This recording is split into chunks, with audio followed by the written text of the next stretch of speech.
Okay, so I know the other day, guys, chill. Shh, shh, shh. I know the other day we did chapter 2. Today we're going to do the doctor's opinion. Tomorrow we're going to do chapter 3. I know it's kind of a little out of order, but you guys, I have faith that you guys will be able to kind of muddle your way through. Thank you, thank you. And guys, so who was here for the other day when we did both groups chapter 2? Did it make sense to a lot of people? Were you here the other day when we did chapter 2? Yes, sir. Yeah, did it make sense to you guys? Oh, yeah. You might not remember. Here's the thing. Maybe you don't remember much of what we ran through, but I think you remember it making sense to you. All right, so now we're going to do this. We're going to do the doctor's opinion. You got to read, Amos? All right, so real quick, before we even start on the doctor's opinion, this is what I want to say. The doctor's opinion, it's the doctor's opinion that this is a sickness or an illness or a disease. Do you understand what I'm saying?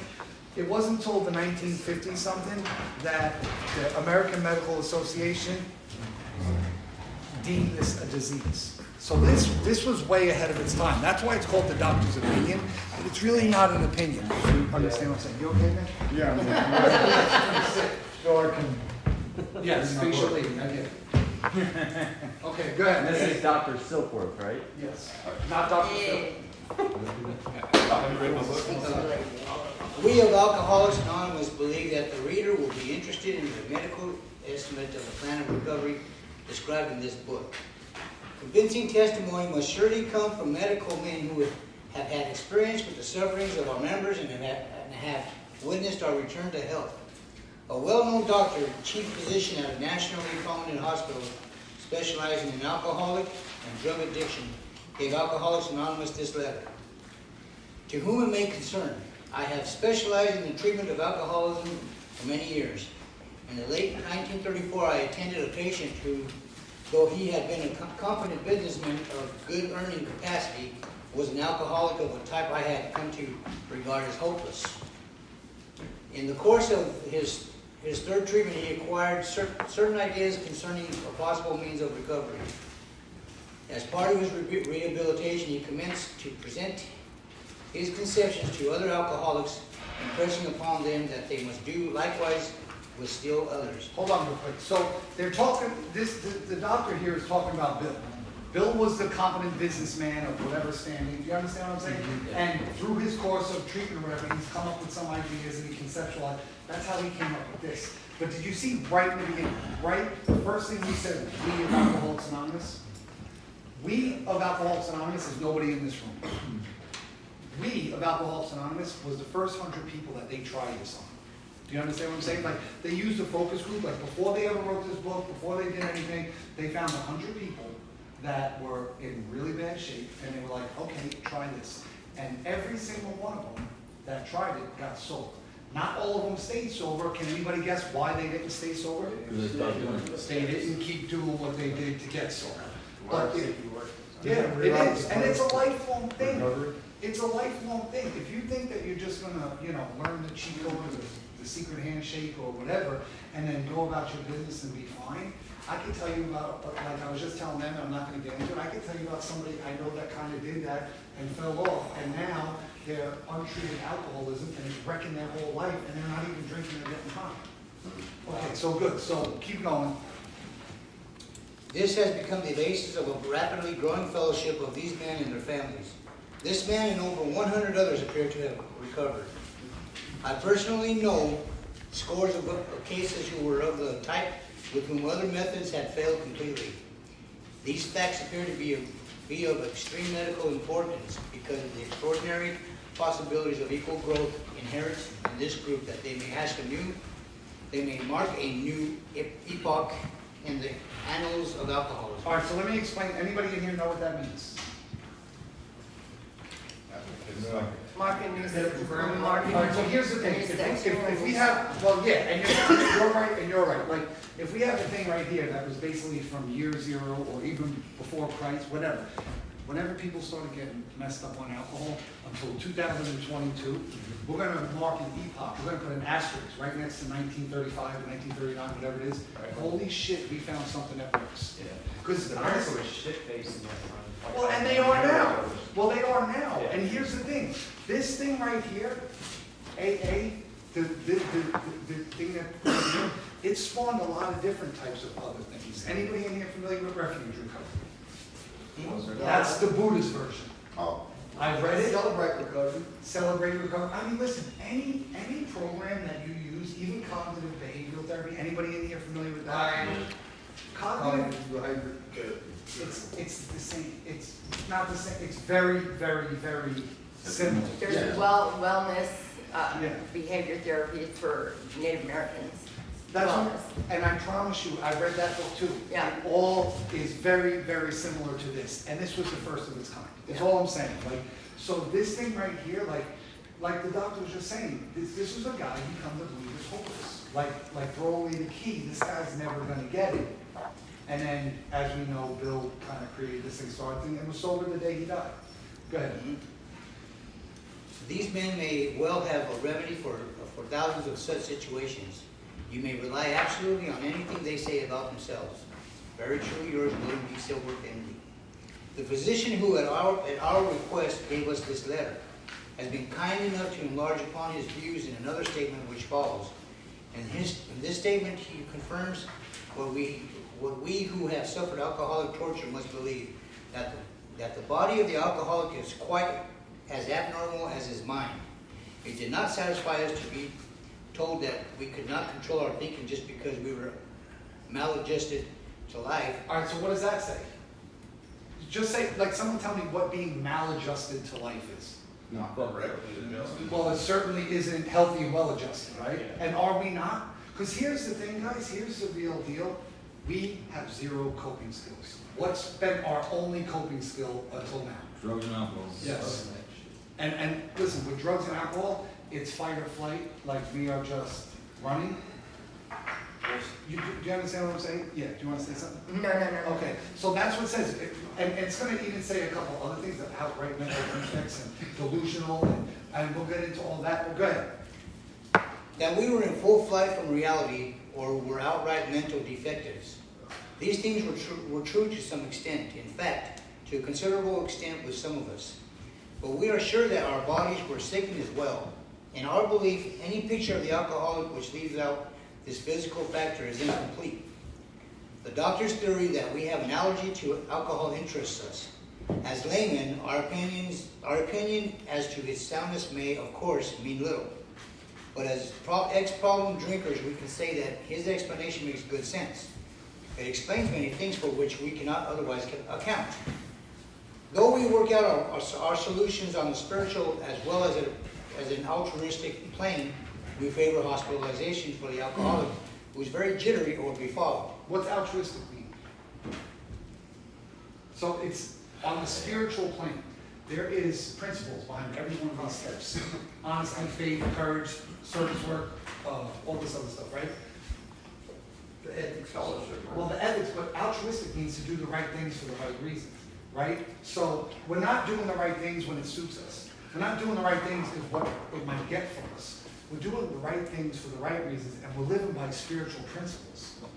And we're living to the best of our ability, because all of us are going to have a problem with lying sometimes.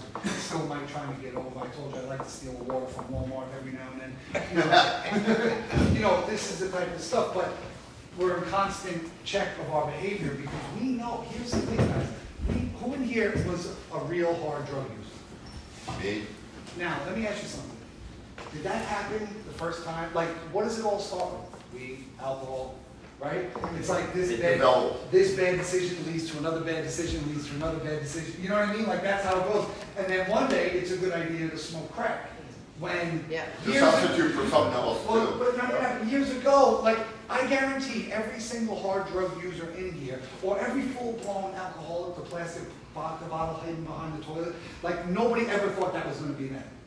Oh, Do you understand what I'm saying? Never It did. all starts from, man, I'm just chilling, partying, doing this. doing Nobody that. says 5 years from now, I'm gonna be an alcoholic. Yeah, well, that's my point. So my point, that's why we try to stay, that's why we try to live by these spiritual principles for the altruistic plane. Like, we try to keep it from getting to that point where it's a good idea to drink and drive after you've been drinking hard liquor all day, or put a needle in your arm, or smoke crack or meth or this and that, when it's like, that's not who we really are. But we get there, how? One bad decision at a time. Yeah. That's how it works. So go ahead. More often than not, it is imperative that a man's brain be cleared before he is approached, as he has then a better chance of understanding and accepting what we have to offer, the doctor writes. The subject presented in this book seems to me to be of paramount importance of those afflicted with alcoholic addiction. All right, so let me ask, who in here is afflicted with alcohol or drug addiction? Mine. And what do you think the word afflicted means? Attacked. Attacked. You kind of have it, like we said before, did anybody ask to be that? Right. You know what I mean? Nobody asked to be a drug. So we are afflicted with this. It just said that the subject in this book, what is the subject of this book? Basically, 12 steps. but the 12 steps, the solutions, the program, whatever. It has, For the disease. yeah, the solution, it has to be of paramount importance. I told you this the other day. What does the word paramount mean? First. Oh, most. Most Most. important. Above all else. All else, yeah. Above all else. Like I was just saying, who in here has kids? That doesn't mean that you like forget about your kids. You know what I mean? It doesn't mean you like ignore your kids because I'm going to meetings and I'm doing this. But what I'm saying is, this has to be, and here's the thing, just really in the beginning. In the beginning, you have to put this first because it's not going to be an instinct. Do you understand what I'm saying? You get to the point where all of a sudden it's almost like, all right, now you see what's going on. So it will kind of become instinctive or instinctual. But in the beginning, you have to make this the most important thing. You have to say, okay, like without a doubt, every single day, go to a meeting, call my sponsor, do some step work, read this, read that. Because here's the thing, one of my friends at New York said, man, you go into that AA shit, you know they're just trying to brainwash you. You know what I told him? Well, my brain needs to be washed. Yeah. Like every discussion, conversation, movie I listen to, music, everything had to do with drugs and drug dealing and this and violence and all this other shit. So it was like, I wasn't gonna be the guy that like just learned it like that. I had to have my brain washed, and my brain needed to be washed. So does yours, but you have to make that decision for yourself. Go ahead.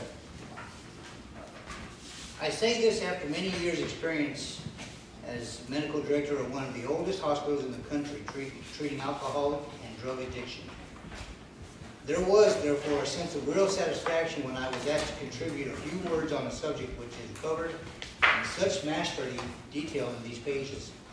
We doctors had realized for a long time that some form of moral psychology was of urgent importance to alcoholics, but its application presented difficulties beyond our conception.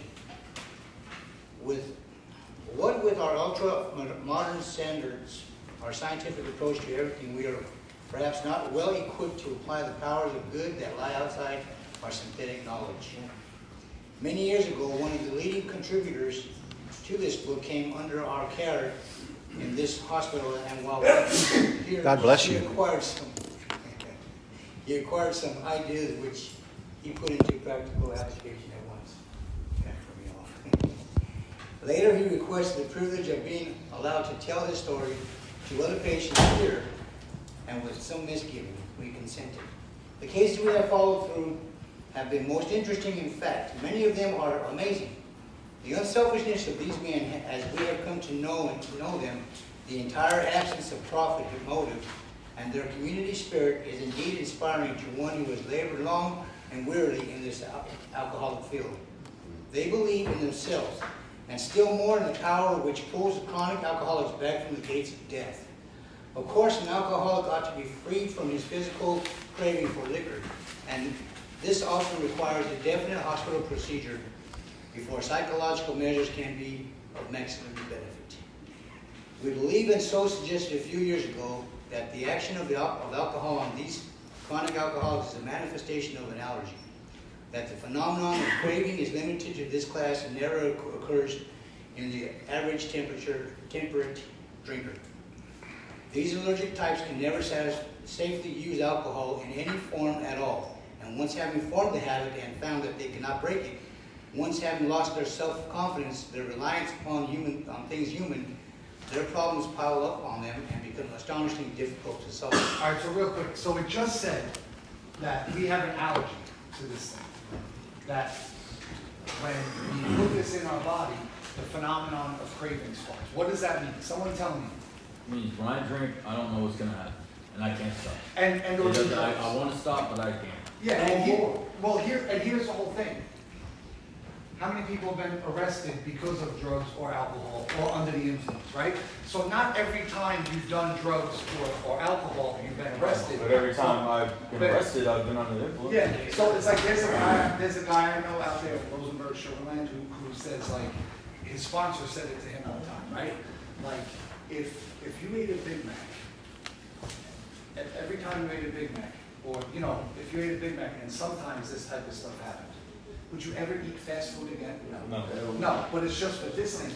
And here's the thing, we really are allergic, we really are. Well, Like, why you said no? Our mind tells us no or not. yeah, well, that's the disease and the illness and the sickness of all that, but that's the allergy. The allergy says, when we, like, because that's the one thing that nobody ever argues about in this book, that's the one thing everybody understands. The one thing we want when we get a little is more. That's it. Is there any doubt to us that we knew we were not like I told you last week, like, all my friends, or a lot of my friends, got high the way I got. But not everybody I knew did. Do you understand what I'm saying? Like, yeah, we kind of stuck together and did things together because water seeks its own level, and you like keeping people like that around because, well, if they're like that and I'm like this, then I'm not really that bad. Do you understand? I mean, that's what we do.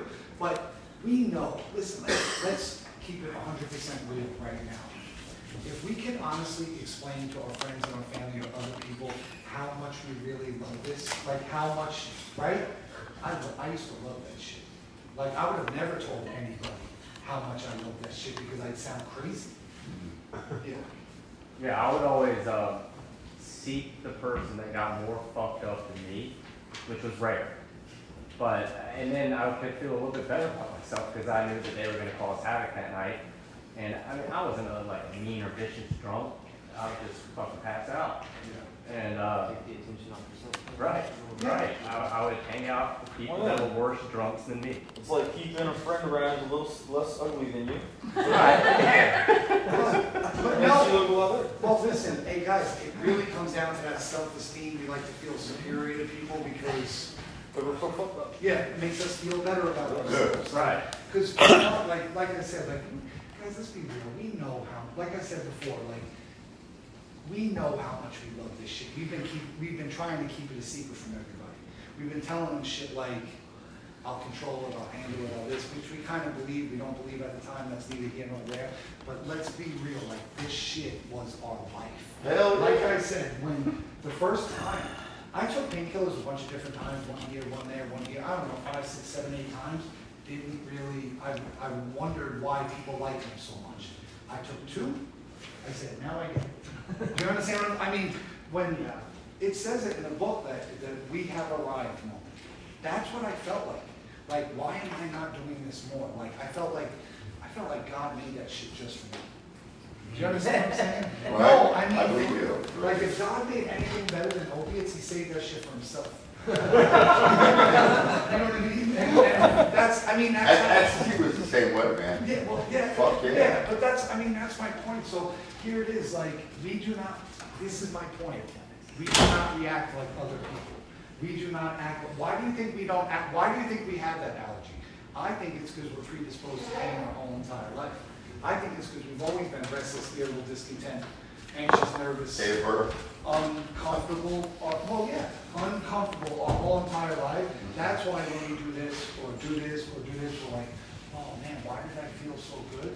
Because I always kind of felt bad. I was always chasing, looking for something to make myself feel better, and that just happened to be the thing that worked the best, or the worst, whatever you want to call it. Yeah, hockey did for me for a while until I started doing drugs. No, you know? no, listen, me too, sports was my thing for Yeah, a while it's too. a great job. I like playing sports, I like to box, I like to chase didn't girls, work anymore. I like money, I like cars. Yeah. You know what I mean? Like, I like clothes, I like Air Maxes and polos. I outgrew it. Yeah, well, that's the thing, like, you know what I mean? Like, this was the thing that I could do every 3 or 4 hours. I mean, how many of us in here like to shop and spend money?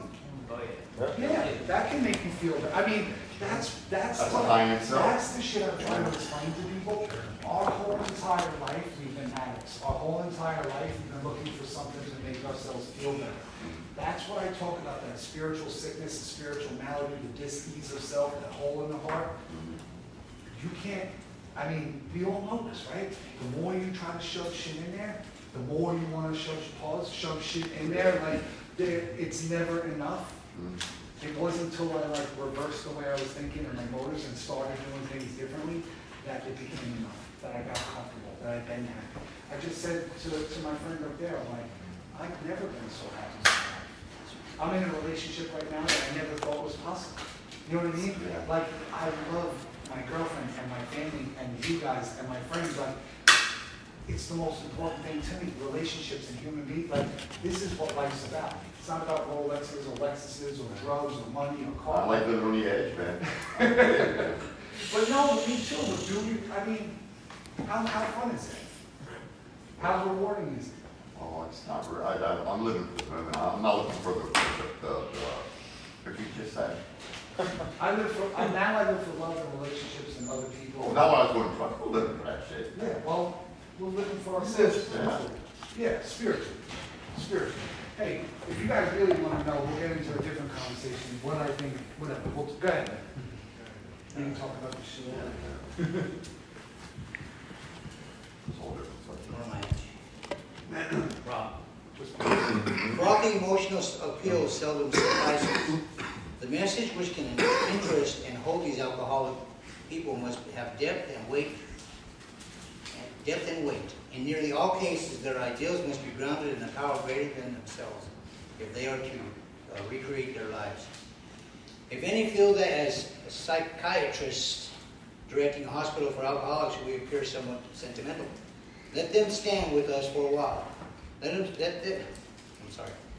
them stand with us on the firing line. See the tragedies, the despairing wives, the little children. Let the solving of these problems become part of their daily work, and even of their sleeping moments.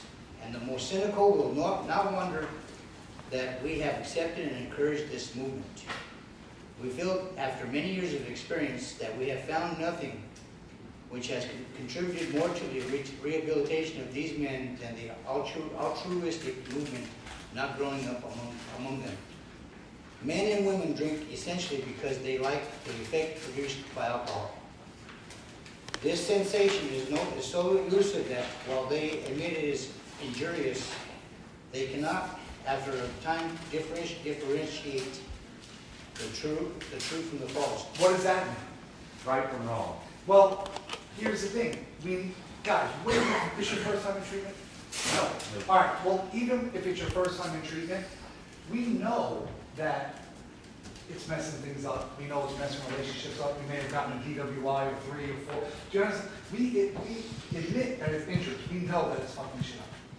Well, how do we not be able to differentiate the truth from the false? Well, we'll stop for a little bit, right? We'll stop, we'll get clean, get sober, and then we'll have this great idea that nobody will find out, or just one, or we can handle it. Do you understand what I'm saying? So after a while, we can't differentiate the truth from the false, because your brain will tell you, just have one. You never had just one yet. That bad. Yeah, exactly.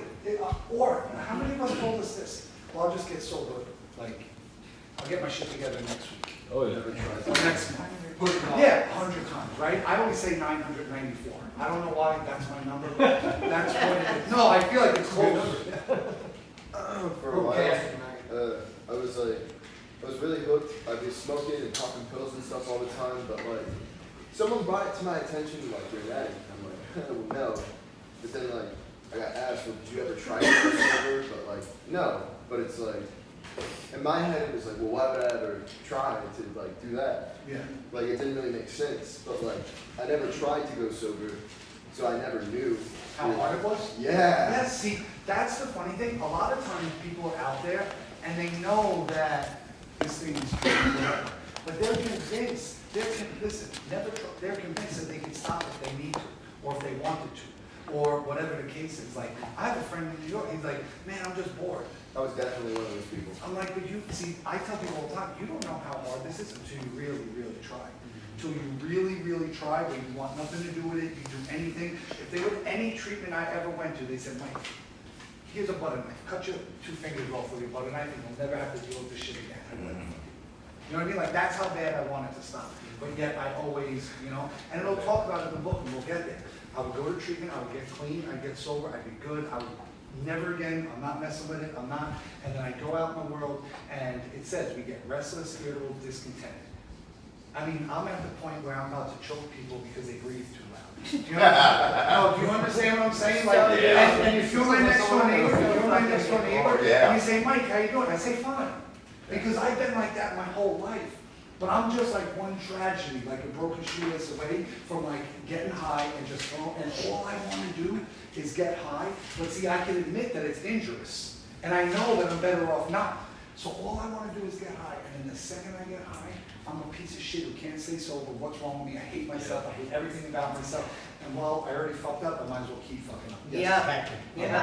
My worst thing that I would do, I'd try to get sober and I wouldn't, and then I'd justify what I was doing. Well, I'm not smoking dope, or Yeah. I'm not smoking crack, so, you know, Yeah. pills aren't that bad, because Yes. I could be a, you know, Yeah, whatever. no, I mean, we'll say anything. Because listen what I'm about to tell you guys. Anything that you have to rationalize or justify, that's the lie you're telling yourself to get by your conscience. Because we all need to live by our conscience. But that's what we do to ourselves. We make it better. We make it better at the time. Here's the thing, we make it better at the time so that we do it, and then we feel shitty and guilty and shameful and remorseful, and we hate ourselves and call ourselves a piece of shit over and over. Do you understand what I'm saying? So we really don't actually, do you understand what I mean? Like, yeah, we get by for the moment, but really we're carrying it with us. And that's how we wind up, like I was just saying before. Well, and then, well, I might as well get high now, I already fucked up. And then now I go on a spree, and all I'm doing is getting high and fucking everything up again, this, that, and then now I know I gotta stop again, and I stop. So I was walking in this circle for 8 years. For 8 years. I mean, oh, dude, and let me tell you something. Of those 8 years, I was sober 90% of the time. But I was more miserable then than I was when I was strung out for 10 years before I ever tried to stop. You know what I mean? Because here's why. I knew there was a better way. Do you understand what I'm saying? Like when I was strung out for 10 years just doing what I was doing, I didn't know any other way. It's not until I got clean and got sober, do you know what I mean? So it was crazy. Yes, Amos? Yeah, it's like me, man, I used to always say to myself, you know, I'm gonna stop, this is the last time I'm gonna do this. But then when I get it, I say to myself, man, why can't I stop? I always say, after I do my shit, man, after I snorted everything or smoked everything, you know, I want some more, but then I'm saying to myself, why the fuck can't I stop?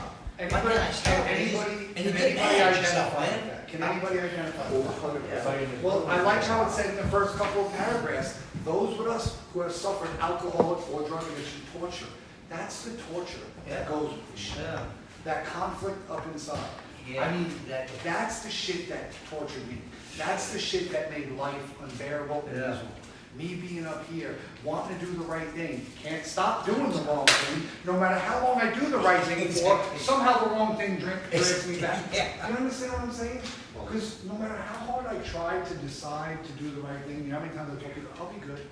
You know what I mean? Like, I'll be good. And I'm convinced and I wanted to and I never wanted to be bad. I just didn't know, guys, here's the thing, I didn't know I was sick. Yeah. Do you understand what I'm saying? Yeah. I didn't know it was a sickness, a disease, an illness. Yeah. Even though I knew it, I didn't know it. Do you understand? Yeah. I knew it was a disease because like I told you all the time, my insurance company wouldn't be paying for me to be in treatment if it wasn't a disease. I know insurance companies got lawyers to fight that shit, but I didn't believe I had a disease or a sickness. Yeah. I believe that as long as I, you know, cleared it out of my system and stayed this and didn't do that, and went to meetings and this and that, I'd be fine, but I can only be fine for 6 months until I wasn't fine and then fuck everything up. Good, I wanna get this done. I know I'm the one doing all the talking, but still. To them, their alcoholic life seems the only normal one. They are restless, irritable, and discontented unless they can again experience the sense of ease and comfort which comes at once by taking a few drinks. Drinks which they see others taking with impunity. After they have succumbed to the desire again, as so many do, and the phenomenon of craving develops, they pass through the well-known stages of a spree, emerging remorseful, with the firm resolution not to drink again.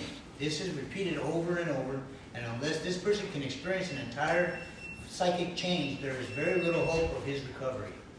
On the other hand, and strange as this may seem to those who do not understand, once a psychic change has occurred, the very same person who seemed doomed, who had so many problems he despaired of ever solving them, suddenly finds himself easily able to control his desire. All right, so real quick, someone allow me. I told you the other day, what What's the mindset of someone who's had the entire psychic change? Somebody, please. Yes, Devon. Get sober. The psychic change, everything is different. All right, so remember how I said my whole entire life I couldn't picture it without drugs? You can't picture Right? it. Now I can't picture it with drugs. Is that a complete psychic change? Yeah. Is that I mean, without that, I don't have 4.5 years. Do you understand what I'm saying? I am not, what did I tell you before? I can only last 6 months deciding to be different. Yep. I actually am different now. Do you understand what I'm saying? Desire to be That, lifted. yeah, that's the miracle of this whole shit. The obsession can finally be lifted. I'm telling you, I told you, I don't know when it happened. It was somewhere between month 5 and 6. I didn't get my first 5-month chips. I got my 6-month chip. I didn't get my first 5-month chips because I never thought it would work. But I remember texting people in Boston and my friends and other people going, holy shit. Like, I haven't been thinking about drugs. I haven't been thinking about jumping off a bridge. I haven't been thinking about them choking anybody because they breathe too loud. Like, no, for real. Like, I was like, holy shit. Listen, do you understand? I never thought this would work. But once I started to see it work a little bit, I said, fuck this, man. I ain't never looking back. I am never looking back. I don't ever want to be dragging that. I don't ever want to be sitting in North City again. I don't think I'll make it, dude. That was a good high. That was a good high, a good feeling that you, Yeah. without the drugs, that was just a natural one. Yeah, but it was like my whole mindset had changed. It changed, My whole perspective had changed. All of a sudden, I started seeing the good in things instead of the bad in things. Yeah. I mean, you were right, Devon, but that's what, when I say the psychic change, that right there is the thing that you're looking for. Because without that, you don't continue, you don't stay sober. Go ahead. Okay. Let me see, the only effort necessary being that required to follow a few simple rules. Men have cried out to me in sincere and despairing appeal, Doctor, I cannot go on like this. I have experience to live forever. I have everything to live for. I must stop, but I cannot. You must help me. Faced with this problem, if a doctor is honest with himself, he must sometimes feel his own inadequacy. Although he gives all that is in him, is often is not enough. Excuse me. So what's the doctor saying? The guy's basically saying, like, somebody will come to him and say, man, I don't know what to do, I'm dying, I can't stop. And There's the no doc- medical answer for it. And the doctor can do everything in his There's no power, medical cure. and it's never enough. Yeah. Yeah. Go ahead, Amy, go ahead. I apologize for my No, stumbling, just the You word, suck. the wording, the way the wording No, was. it's not, it doesn't flow like a novel. This is a textbook, and it was written in I 1935. apologize. The language is not, go ahead. Okay. Although he gives all that is in him, it is not enough. It often is not enough. One feels that something more than human power is needed to produce the essential psychic change. Though the aggregate of recoveries resulting from psychiatric effort is considerable, we physicians must admit we have made little impression upon the problem as a whole. Many types do not respond to the ordinary psychological approach. I do not hold with those who believe that alcoholism is entirely a problem of mental control. I have had many men who had, for example, worked a period of months on some problem or business deal which was to be settled on a certain date favorably to them. They took a drink a day or so prior to the date, and then the phenomenon of craving at once became paramount to all other interests, so that the important appointment was not met. Well, guys, that's why I said the other day, remember the movie Flight? Yeah. Who here seen Flight?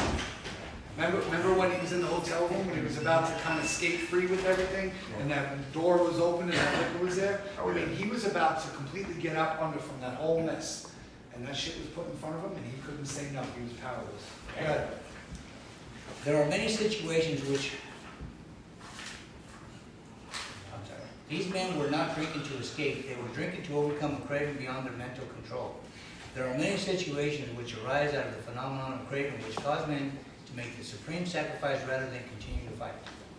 The classification of alcoholics seems that most difficult, and in much detail is outside the scope of this book. There are, of course, the psychopaths who are emotionally unstable. We are all familiar with this type. They are always going on the wagon for keeps. They are over remorseful and make many resolutions, but never a decision. There is the type of man who is unwilling to admit that he cannot take a drink. He plans various ways of drinking. He changes his brand or his environment. There is the type who always believes that after being entirely free from alcohol for a period of time, he can take a drink without danger. There is the manic depressive type who is perhaps the least understood by his friends, and about whom a whole chapter could be written. So real quick, the one thing I don't like when we read this is that basically, the way, when I read that, it made it seem like I was only one type of those, right? There's the type that does this, there's the type that does that.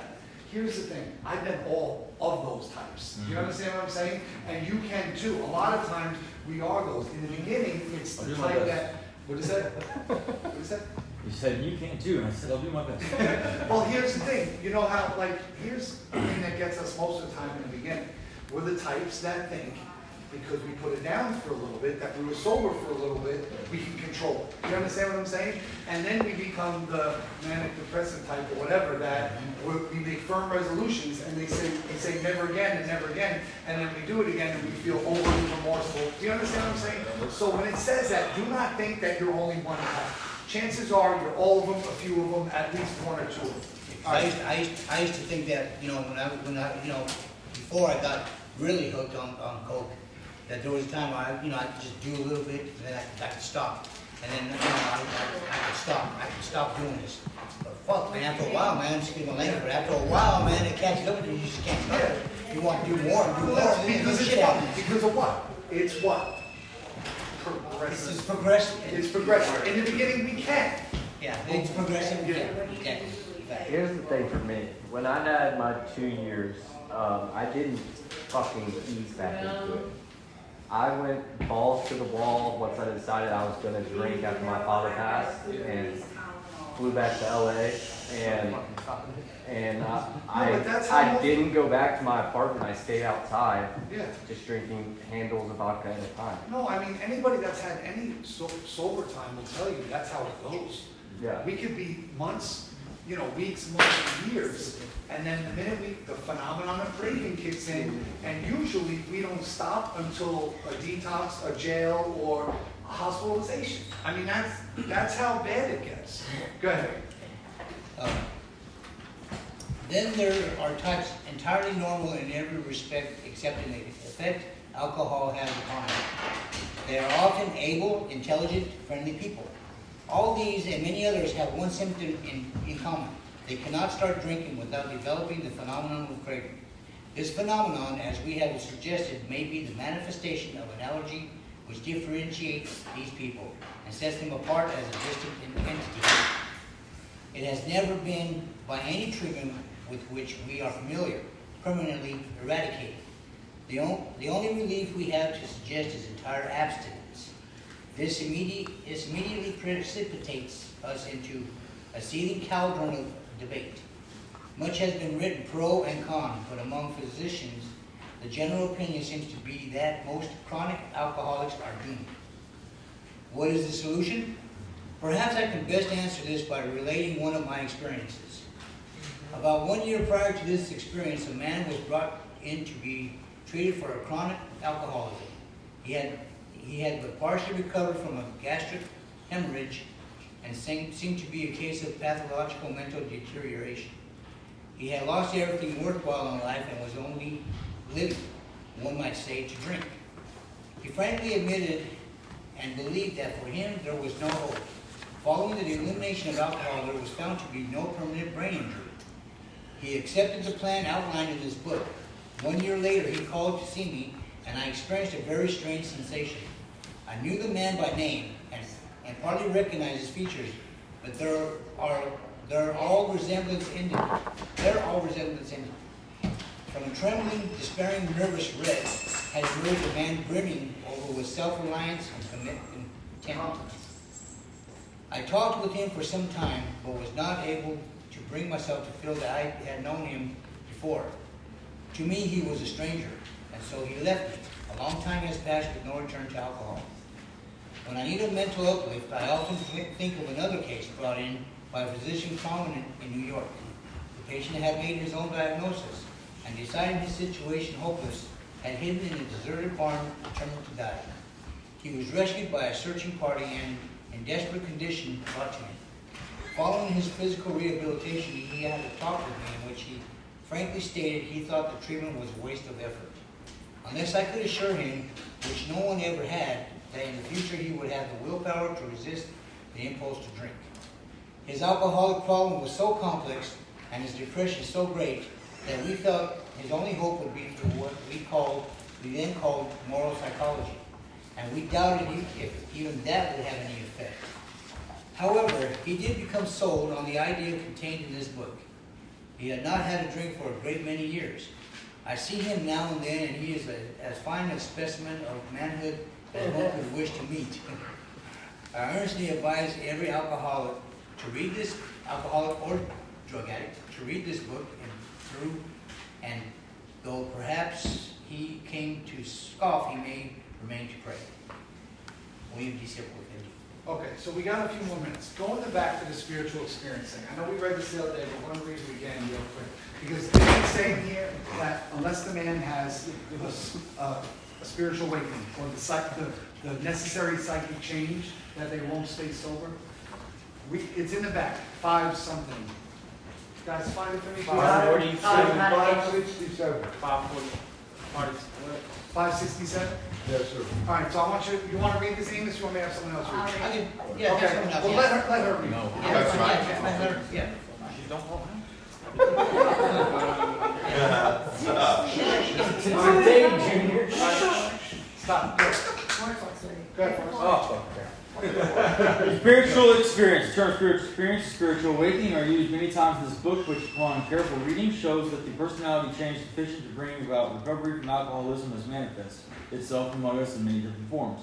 Yet it is true that our first printing gave many readers the impression that these personality changes or religious experience must be in the nature of sudden and spectacular upheavals. Happily for everyone, this conclusion is erroneous. In the first few chapters, a number of sudden revolutionary changes are described. Though it was not our intention to create such an impression, many alcoholics have nevertheless concluded that in order to recover, they must acquire an immediate and overwhelming God consciousness, followed at once by a vast change in feeling and outlook. So what did it just say? What did it just say? That most, what's the educational variety? Being one with God? No, the educational variety, it happens slowly over time. Oh. Do you understand what I'm saying? Like, it's a process. Like, I don't care how many times you read it. can't think. I don't know how many times you read, well, how come you didn't say it? He was waiting for Forrest. But the question's to everybody, because it says in the book, it kind of makes it like it happens immediate, right? Right. But they say most people, nobody I know had the immediate one. Everybody I know had the educational variety, which means it's part of a process, which means it doesn't happen overnight. Remember I told you mine happened somewhere between month 5 and 6. I don't Yeah. remember what day it happened, I don't remember, but it happens. Go ahead, Nick. All right, bro. Among our rapidly growing membership of thousands of alcoholics, such transformations, though frequent, are by no means the rule. Most of our experiences are what the psychologist William James called the educational variety, because they develop slowly over a period of time. Quite often become friends of the newcomer or are aware of the difference long before he is himself. He finally realizes that he has undergone a profound alteration in his reaction to life. That such a change could hardly have been brought about by himself alone. What often takes place in a few months could seldom have been accomplished by years of self-discipline. With a few exceptions, our members find that they have tapped an unexpected resource, or God, which they present. But where's that resource? What did it just say? It's a God. But it said it's inner. Yeah, Which means, here's the thing, guys, it's inside you. It is inside every single person in here. But you can't tap into it today. You need, well, Suppressed. it's like we've completely masked it and blocked ourselves from it between our obsession itself and drugs and alcohol and all this other stuff. Because nothing, I promise you, nothing will disconnect you from yourself, your people, and God more than drugs and alcohol. Put up a big wall. That's why you need the steps. The steps is just a way to get you there, to connect to, because it's in you. It's in you, just none of you can connect to it today. I wish you could. Well, maybe you, whatever. But I'm just saying chances are. So you got to do the work, you got to follow the process. Go ahead. which they presently identify with their own conception of a power greater than themselves. Most of us think this awareness of a power greater than ourselves is the essence of spiritual experience. Our more religious members call it God consciousness. Most emphatically, we wish to say that any alcoholic capable of honestly facing these problems in the light of our experience can recover, provided he does not close his mind to all spiritual concepts. He can only be defeated by an attitude of intolerance and belligerent denial. And what is that? Being open-minded? Well, it says we can only be defeated by an attitude of belligerence. Oh, you don't talk that ain't going out this way? This is bullshit, this ain't gonna work. Yep. This ain't gonna happen. Now, This don't isn't give gonna any work. suggestion. Yeah, well, that's what I mean. Well, how many times people say, man, that's bullshit? You know Yeah. what I mean? You know how many times I've heard, hey, it don't work. I'm like, did you ever work? Oh, I hear it daily. I got this. Yeah, go ahead, go ahead. We'll get into the good talk right now. Most emphatically, we wish yada yada yada. We find that no one need have difficulty with the spirituality of the program. Willingness, honesty, and open-mindedness are the essentials of recovery, but these are indispensable. There is a principle which is a bar against all information, which is proof against all arguments, and which cannot fail to keep a man in everlasting ignorance. That principle is contempt prior to investigation. All right, so real quick, when it says ignorance there, what do you think ignorance? Lack of knowledge of this shit. But is it more like accurate ignorance that you're dumb, or is it more ignorance? That's what it is. Because listen, I think the word ignorance might have a little bit of a stigma to it, right? Yeah. Like ignorant, you know what I mean? But it's not that. And here's the thing. I've never heard that. Who wants, Ignoring. well, who wants, listen, guys, I asked myself this the first time I read this. Well, I said to myself, I don't want to be stuck with everlasting ignorance. Because it was so funny that somebody had told me to read the book, and I had read most of it. And then we had this conversation. He was telling me I need to get on my hands and knees and pray, and I need to do this, and I need to do that. And I was like, but that ain't going to do nothing. You know, he said, Mike, you need to get on your hands and knees and pray. I'm like, I'm not getting on my hands and knees for nobody. And how look on jeans? Yeah, but this is what he says. This is what he says. He said, Mike, God's not nobody. He's everybody and everything. That you need to humble yourself. And then I remember reading that night, and I was like, holy shit. Because I'm thinking praying's not going to work. And I never even tried it.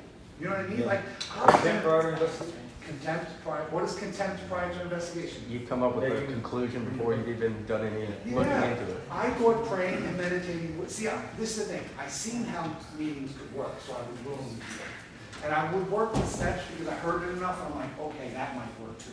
But praying and meditating, and you know what I mean? I don't see how that's going to work, so I'm not going to do it. Now I think it's the most important thing. Guys, here's the thing. You might not know everything. That's when recovery started. I told you this. I told you, I was a 5-year-old. I wanted to do what I wanted to do, when I wanted to do it. I didn't want to hear it from nobody. And I thought that would make me happy. I mean, who couldn't be happy doing whatever, you know what I'm saying? And I was doing that for a very long time, and I wasn't happy. I was miserable. And I was pushing everybody away that I was trying to pull close to me. And I said, man, if I'm wrong about this, what else am I wrong about? You know what I mean? And that was what started my recovery, because if I'm not right about this, what else am I not right about? And when I say I thought I know everything, I mean I thought I knew everything. Like I thought I knew the key to happiness, or I thought I knew the key to life, and I was wrong. Life wasn't about me. It's about we, us, them, and they. I didn't know that. I had to read that quote like 5 times to really get my head around like exactly what they were saying, and I guess picture it different ways in my head. And I guess what I kind of came up with was like, man, that's almost like a scientist coming up with a hypothesis and saying, hey, this is factual, before ever doing any research and experimentation and like proving that it was right. Well, here's the thing. Here's the thing. Well, because here's the thing. Like I tell you this all the time. Like even though I'm telling you it happened for me and it worked and this, that, you guys have no evidence yourselves to back that up. So, and here's the thing. I'm not the type that asks you to believe in it and believe in it. I'm the type that just asks you to try it. Do you understand what I'm saying? Because I know if you try it and you do it honest, open-minded, and willing, I know it's going to happen for you. You just need to hold on long enough, because this is the shit I say all the time. Do you want your life to continue the way it's going? Exactly. Like that's the whole thing. Exactly. Try something new. What's the worst that could happen? It don't work. It will. But if it don't work, you can always go back to that other shit. like, I promise you, like, things can get so much better, and you can get happier and more fulfilled and feel more comfortable than you ever have. And here's the thing, yeah, we've had some good times under the influence of drugs and alcohol, but none of it was real. Do you understand what I'm saying? None of it was like a real meaningful Right. connection or conversation with somebody when you're talking about spirituality or Yeah. love or helping your kids. Listen, I've read this before, love never fails. I love that shit because to me, love is the only thing that ever heals people. Love's the only thing that ever brings people together. Like, love is the only thing that matters. All that other shit, I mean, we've been looking, well, we've been looking for love in that shit. That's what we've been looking for. Because listen, love is the absence of fear. And we've been these fear-based, fear-filled creatures our whole entire life. And when we put that shit in our system, the fear goes away for a little bit. So it's the chemical production of love. But like, you can't keep going to that. Yeah. It's gonna fail you. Truth is, it has failed you. That's why you're here. Yeah, I okay, feel yeah, like I if I like put it, yeah. even half the amount of time into working the steps as I did, finding my shit, hiding my shit, getting high, then this is probably gonna be fucking. Well, and listen, that's Exactly. that's an amazing theory. But here's why that's different. Yeah. This is the complete opposite of that other shit. Because that other shit is instant gratification. This isn't. Do you understand what I'm saying? Yeah. That's why it's hard to put it in because, listen, a lot of times, you can ask Jody, a lot of times people come in and they go gung-ho for a month or two and they're like, man, what's going on? This ain't happening. It ain't working. What's going on? This ain't working." Yeah. It's like, here's the thing, like, you can't rush it, the process happens when it happens, and, you know, you just gotta hold on. Like, you gotta hold on those times when shit's getting kind of rough, and just remember that, like, it was really, really terrible out there.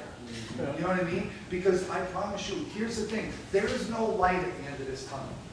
You're walking through this tunnel and it's dark, and you're walking through this tunnel and it's dark. Sometimes it feels like you're in that tunnel forever, and then one day, it's lighter than it ever has been. Do you understand what I'm saying? There's no light there. You can't keep walking towards light going, all right, man, I only got 42 days left, 28 days left, you know what I mean? No, it doesn't work like that.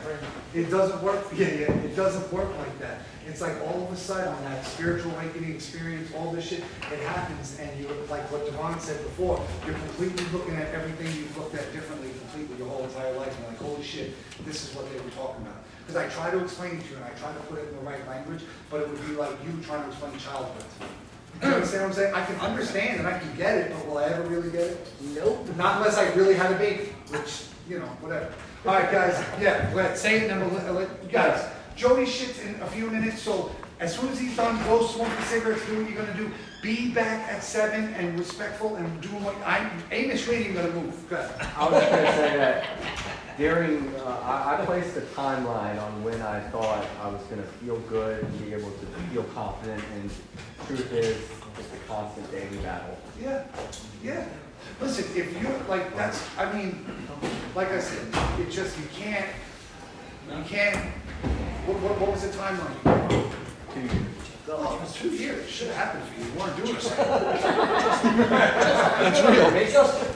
All right, guys, thank you.